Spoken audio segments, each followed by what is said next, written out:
그의 소리가 온 땅에 통하고 그의 말씀이 세상 끝까지 이르도다. 하나님의 해를 위하여 하늘에 장막을 베푸셨도다. 해는 그의 신방에서 나오는 신랑과 같고 그의 길을 달리기 기뻐하는 장사 같아서 하늘 이 끝에서 나와서 하늘 저 끝까지 운행하며 그의 열기에서 피할 자가 없도다. 아멘. 18장은 이방인들 구원에 대한 말씀이고 19장은 복음으로 구원받는다 얘기예요. 한마디로 얘기하면요. 그래서 복음이 무엇이냐? 오늘 본문에 보니까 소리 이렇게 써 있네요. 그 복음의 주체가 누구예요? 해는 그의 신방에서 나오는 신랑과 같다. 신랑 되시는 예수님이 복음의 주체죠. 누구예요? 그 피할 수 있는 사람이 없다고요. 복음의 빛 아래서 태양빛 아래 빛을 지지 않고 사는 사람이 없는 것처럼 다 복음의 빛을 가지고 산다. 해를 악인과 선인에게 하나님께서 비추십니다. 똑같은 거예요. 지금 잠깐 또 보면 10장 18절 로마서예요.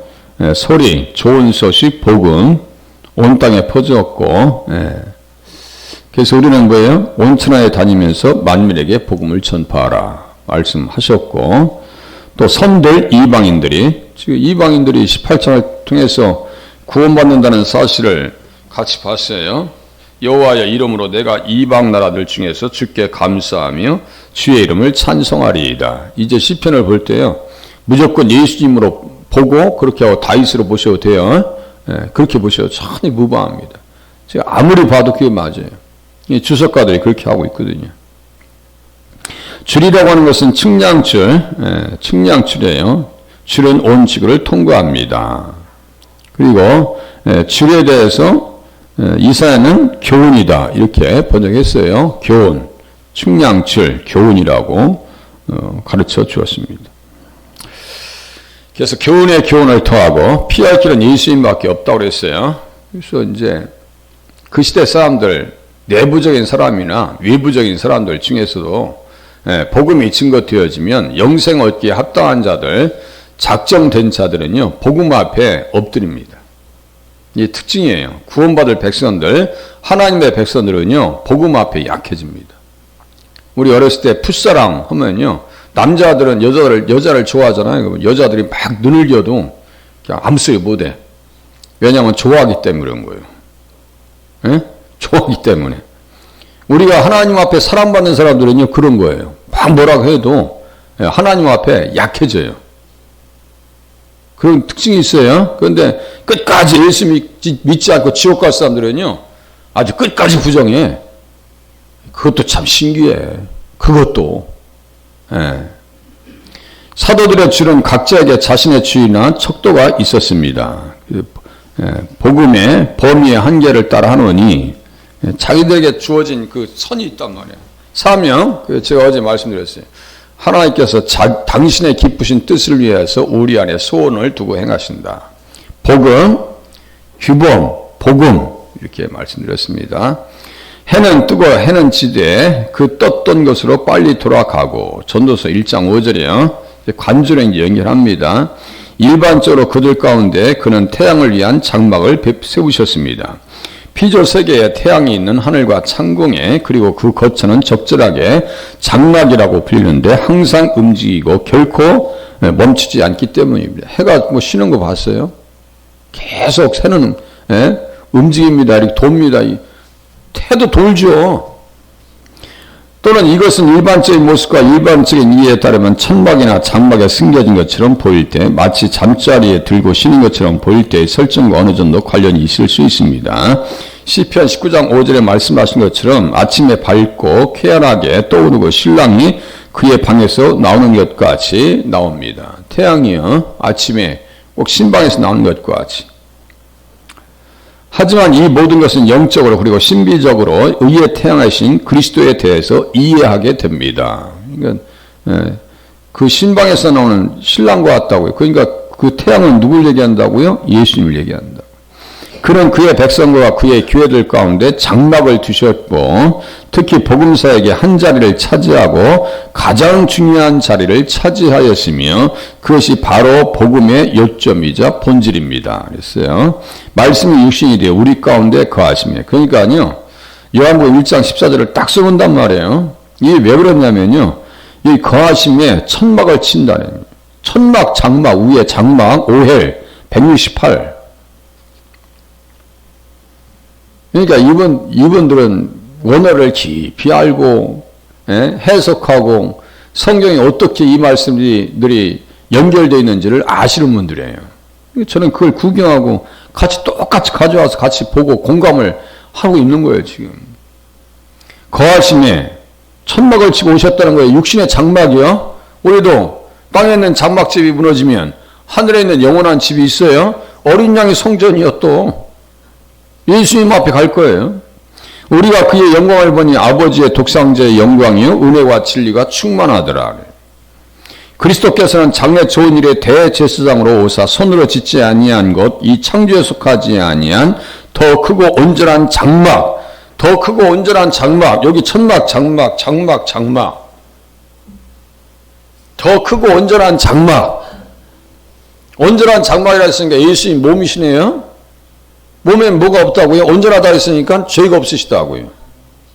그걸 얘기하는 거예요, 지금. 죄가 없으시다고요. 그래서 그 장막을 통해서 어떻게 해요? 염소와 송아지의 피로 하지 아니하고 오직 자기의 피로 영원한 속죄를 이루사 단번에 성소에 들어가셨는데, 지성소에 들어가셨어요. 그래서 우리에게 어떤 길을 열어주셨어요? 살 길. 성소는 결국 어디 가는 거예요? 어디를 얘기하는 거예요? 천국을 얘기하는 거예요.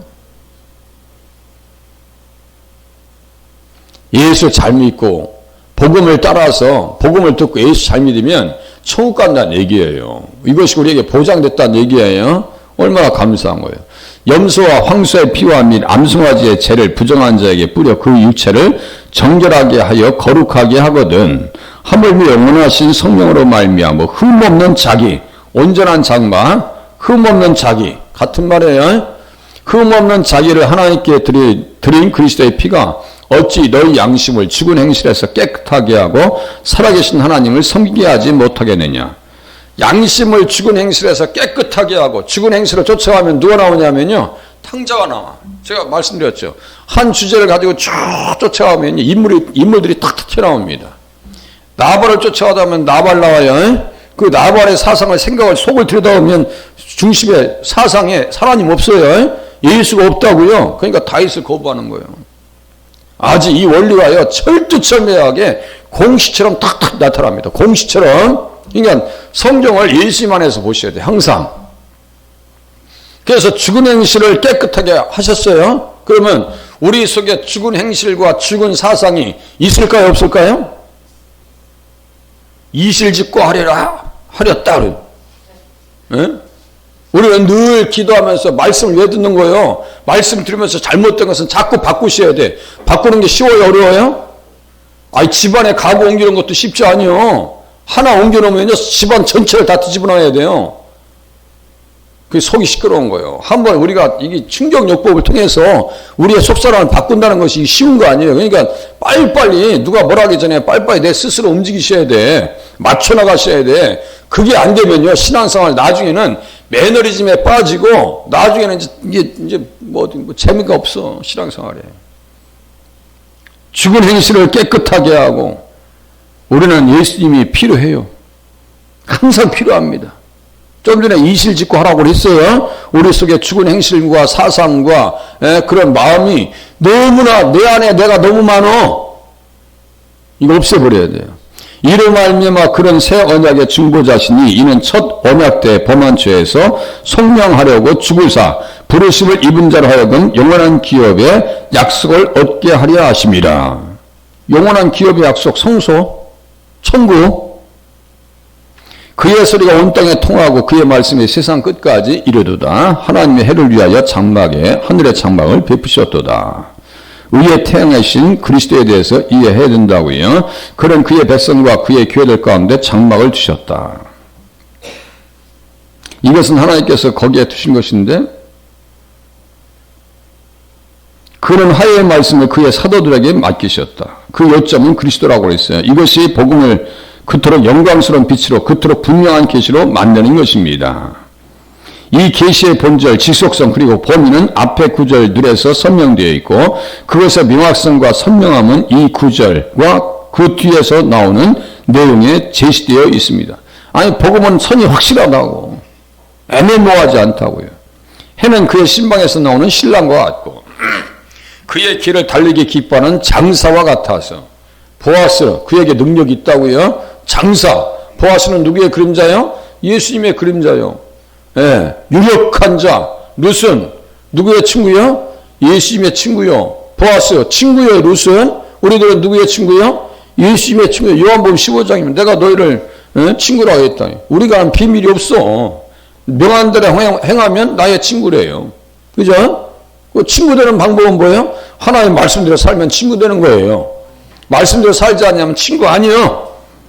신랑이 그의 방에서 나오는 것과 같습니다. 신랑이 혼인 예복을 입고 나오면 사랑스럽고 아름다워 보이고 그의 얼굴은 쾌활하고 유쾌하며 예, 우리 결혼식 가보세요. 신랑이 막 위풍당당하고 기뻐서 막 어떤 신랑은 막 이래 그냥 예, 좋은 신부 얻었다 이거죠. 막 이래.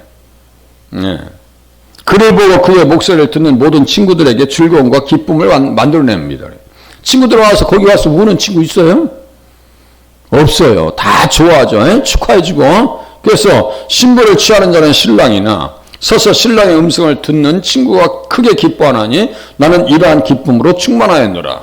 이게 누구요? 세례 요한이요. 그러니까 지금도 불사르는 거예요. 그냥 물불 안 가려요. 그냥 그냥 광야에서 살면서 여러분들 광야에 살면 살겠어요? 예. 비바람이 몰아치고 찬바람이 치는 광야에 있겠어요? 스스로 선택한 겁니다. 누구를 위해서요? 예수님을 위한다면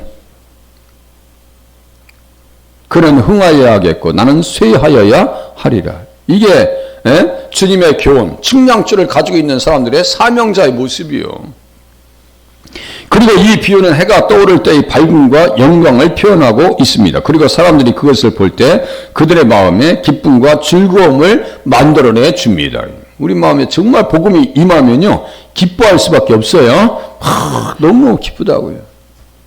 이 모든 것은 복음의 사역에서 보여지는 그리스도의 사랑스러움과 아름다움을 표현하고 그의 백성을 잠시 떠난 후에 그의 임재가 가져다 주는 말로 표현할 수 없고 영광으로 가득 찬 기쁨을 표현합니다. 아니 주님은 승천하셨죠. 이후에도 주님 오셨어요. 성령께서 이 땅에 오셨어요. 우리 안에 계십니다. 함께 하십니다. 그러니까 주님께서 말씀을 통해서 우리에게 위로하시면 그 기쁨은 말로 표현할 수가 없어요. 말로 표현할 수 없어요. 내가 여호와로 말미암아 크게 기뻐하며 내 영혼이 나의 하나님으로 말미암아 즐거워하리니 뭐요? 우리 주님 모시는 기쁨이요. 이는 그가 구원의 옷을 내게 입히시며 공의의 겉옷을 내게 더하심이 신랑이 사물을 쓰며 신부가 자기 보석으로 단장함 같게 하셨습니다. 신랑 신부가 혼인집에 신방 차리듯이 꾀소금이 쏟아지죠. 영적으로 우리들은 예수님 앞에서 그렇게 꾀소금이 쏟아지는 은혜가 있기를 바랍니다. 야 정말 그 꾀소금. 그리고 경주를 달리는 강한 사람처럼 기뻐합니다. 그의 길을 달리기 기뻐하는 장사 같아서 이것은 태양이 그 궤도를 달리는 신속함과 끊임없이 움직이는 그 지칠 줄 모르는 힘을 나타냅니다. 수천 년 동안 그 일에 사용되었지만 매일 아침 같은 쾌활함으로 일어나 그 궤도를 따라가며 결코 지치지 않습니다. 이 모든 것은 복음의 사역자들의 준비성, 그들이 이리저리 달려가는 신속함, 그리고 그들의 사역의 궤도를 완수하려는 그들의 힘 또한 가리킵니다. 사역자들은 누굴 닮은 거예요? 예수님을 닮은 거죠. 민첩하고 재빠르고 보아스라고 하는 것은 재빠르다는 뜻도 됩니다. 민첩하다는 뜻도 돼요. 그러니까 예수님은 민첩하시고 능력 있으시고 보아스 되신 예수님. 그들의 사역으로 의의 태양이신 그리스도께서 그토록 영광스럽게 빛나십니다. 그 사역자들 중에 한 사람이 누구요? 드보라와 바락과 같은 사사들이죠. 드보라와 바락은 복음을 알았을까요? 몰랐을까요? 이제 헷갈리시겠네. 드보라 같은 사람들, 바락,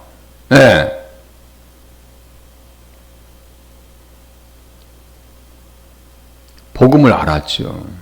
그러니까 사사의 사명을 감당하죠. 사사들에게 뭐가 임했어요? 성령이 임했어요. 성령이 임하셨다는 것은 말씀을 깨닫는다는 거예요? 못 깨닫는다는 거예요? 깨달았다는 얘기요. 여호와여 주의 원수들은 다 이와 같이 망하게 하시고 주를 사랑하는 자들은 해가 힘있게 도둠 같게 하시옵소서. 우리도 빛이어야 그 땅이 40년 동안 평온하였더라.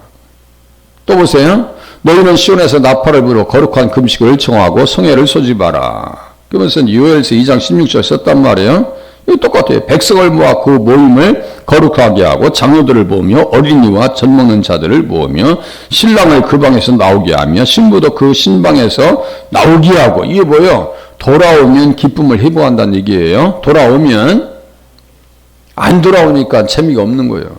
그때 여호와께서 자기의 땅을 극진히 사랑하시고 그의 백성을 불쌍히 여기실 것이라. 돌아오면 행복과 기쁨을 회복할 수 있어야 믿어야 될 사람들은 돌아와야 돼요. 돌아오지 않으면 계속 깨질 수밖에 없어. 그래도 고집부려? 그 나중에 이제 하나님께서 치셔서 천국까지 데려가시더라고.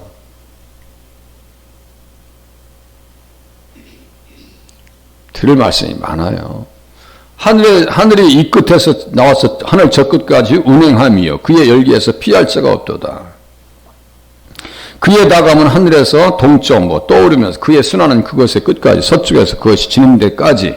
그것은 사도시대의 복음의 행정에 취한 넓은 범위를 표현합니다. 이로써 하나님의 은혜가 모든 사람에게 나타나 매우 찬란한 방식으로 빛나고 그리스도께서는 태양이 땅에 비치는 것과 같이 세상의 빛이 되셨습니다. 진실로 생명의 빛이 생명의 원천이 주께 있사오니 주의 빛 안에서 우리가 빛을 보리이다. 그가 이르시되 내가 나의 종이되 야곱의 지파들을 일으키며 이스라엘 중에 보존된 자를 돌아오게 할 것은 매우 쉬운 일이라. 내가 또 너를 이방의 빛으로 삼아 나의 구원을 베풀어서 땅 끝까지 이르게 하리라. 그러면서 빛이 되신 예수 그리스도 이사야는 봤어요. 이사야도 빛의 역할을 감당했을까요? 안 했을까요? 했어요. 이 말씀을 깨달아서 자기 말씀으로 받은 사도 바울도 사도행전 13장쯤이 돼요. 내가 우리를 빛으로 삼으셨다고. 그러니까요, 예수의 말씀은 또 누가 공유해야 될 말씀이에요? 우리가 같이 공유해야 될 말씀입니다. 오늘 우리가 있는 장소에서 우리들은 어떤 역할을 하셔야 돼요? 빛의 역할을 감당하셔야 됩니다. 그래서 인상 쓰고 다니시면 안 된다고 했어요. 빛이 되셔야 되는데 괜히 시비 걸고. 그리고 그 열기로부터 승기를 수 있는 것은 아무것도 없습니다. 비록 사물이 그것의 빛으로부터 승길 수 있지만 그 열로부터 근본적으로 승길 수가 없습니다. 그리스도는 그것이 매우 강력하고 꿰뚫는 것으로 그것의 권능으로 오는 모든 사람에게 복음을 증거될 때 그들의 마음을 밝힐 뿐만 아니라 그들의 영혼도 살리고요. 그들의 마음을 따뜻하게 하고 막 뜨겁게 하죠. 그들 안에서 그들을 불타게 하고 막 중심이 막 에레미야 20장 9절 막 내 속에서 막 불 붙는 것 같아서 견딜 수가 없대. 주께서 나를 권고하셨으므로 나를 이기셨습니다. 권고하셨다는 것은 뭐라 했어요? 나를 속이셨다고. 어떤 것이 속으시한다고 했어요? 인간적인 이 자아가 다 속아 넘어가야 돼요. 무슨 뜻인지 아시겠죠? 어떤 사람은 아주 영악스러워. 그가 아직 예수님 앞에 속질 안 해서 그래. 설득되질 않아서 그래.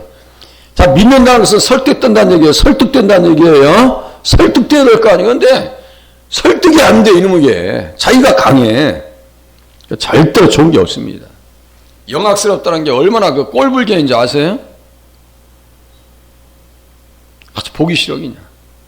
어떤 때는.